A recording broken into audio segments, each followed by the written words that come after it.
What's up, everybody? I hope you're doing well.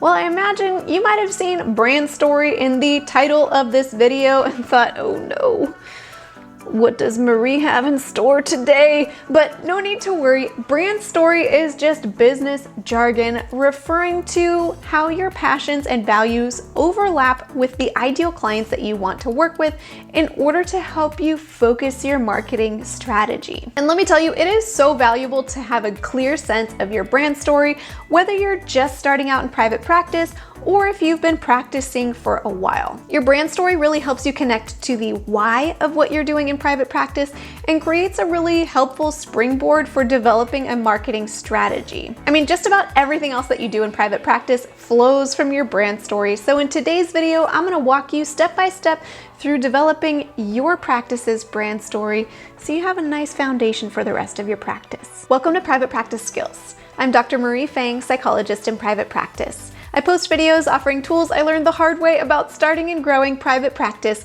so that you don't have to. Okay, so without further ado, let's dive straight into the steps. The first step is to identify your fears. Because yeah, before we go into all of the rest of the steps, I bet you're experiencing a layer or two of fears that are making private practice feel scary for you. And that's normal.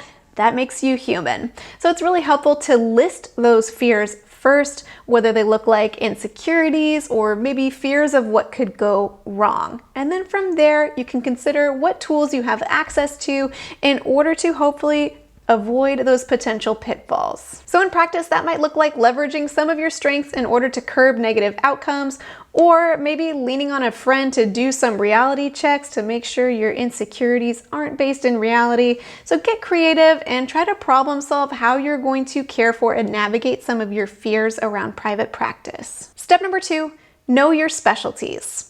Now, I know I talk about this all the time, and that's because it's so helpful to know exactly who you want to work with before you build an entire practice designed to help those folks. Now, if you want a little bit of help with this, I have a whole video walking you step by step through how to identify your specialties, so I've linked to that below and feel free to check it out. Step number 3, develop the client experience. Okay, so now we're starting to get into the business jargon stuff here. But the client experience just refers to how you want your client to feel when they work with you, and therefore how you want your client to feel whenever they come across your website or they see your Instagram page or anywhere else where you might be marketing yourself out there. I think it's helpful to describe this with an example, so we'll take coffee shops because I seem to use coffee shops for examples a lot in these videos, but let's say there are 2 coffee shops next door to each other in town and they both serve high-end single origin coffee. So they kind of have the same specialty, right? So they went through step 2 and they look the same so far.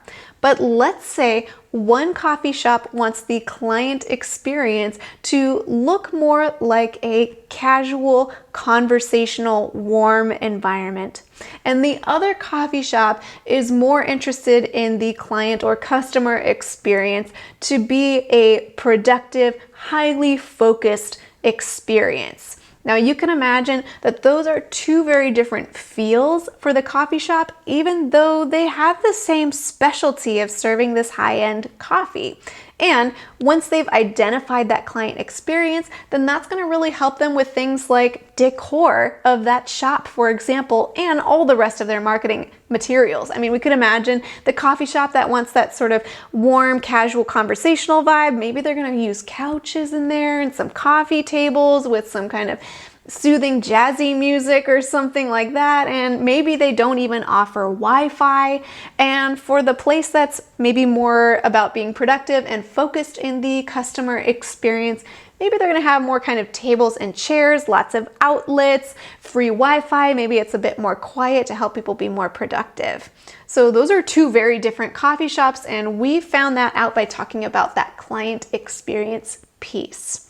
So this is worth thinking through for your own practice. How do you want clients to feel when they're working with you? And once you've done these steps, it's now time for step 4, and that's to actually develop your brand story. So think of your brand story as the place where who you are and what your business is about overlap, because who we are as a person definitely bleeds into our business, as it should, because hopefully we're passionate about our business.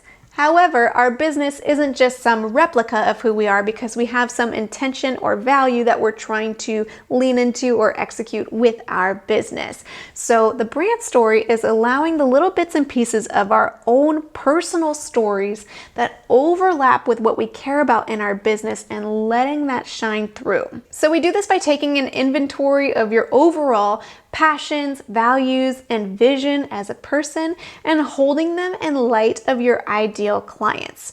And the places where those two items overlap is where your brand story lives.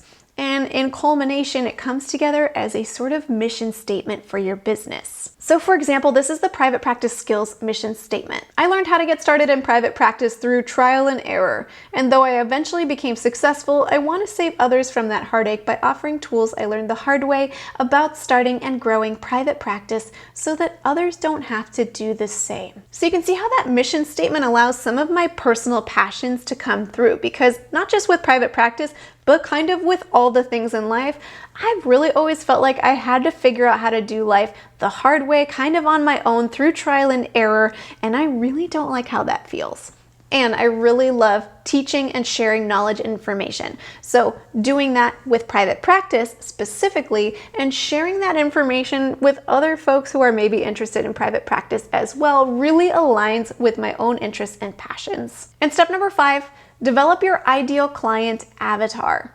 Yeah, we got more business jargon coming at you, but your ideal client avatar, or ICA for short, really takes your niche to the next level by creating a fictional character who embodies your ideal client to the T. And you get into naming all the details you possibly can about this fictional character, from their line of work to their interests and hobbies and things that they like what their favorite color is. And so then once you have that ICA developed, then whenever you create any materials for your practice, marketing content, etc., you just have that ideal client avatar in mind and speak directly to them. Now, I know this was just a super quick overview, but remember, I have that free workbook linked below, and if you really want to get into it, just print that baby out and go step by step. You will have a completed brand story by the end of it. Or if you want to really get into it and get help with the nitty-gritty of what colors do I choose and fonts and how do I speak to my ideal client avatar, then my good friend Dr. Therese Mascardo, who is a branding expert, has a course called How to DIY Your Brand in a Weekend. So I've also linked to that course below if that's a good fit for you. And thank you to TherapyNotes.com for sponsoring this video. TherapyNotes really helps make all aspects of practice management feel a lot more manageable. They help with scheduling, notes, billing. They have the to-do list to keep you on task if you're someone who needs those reminders of what you haven't worked on yet. And they have their telehealth platform so that you can meet with your clients online as well.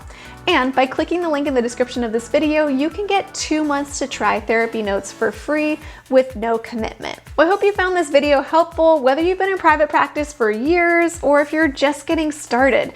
Let me know in the comments what your private practice mission statement is, even if it's just a dream for a future private practice. And until next time, from one therapist to another, I wish you well. It's really helpful to know what your specials are.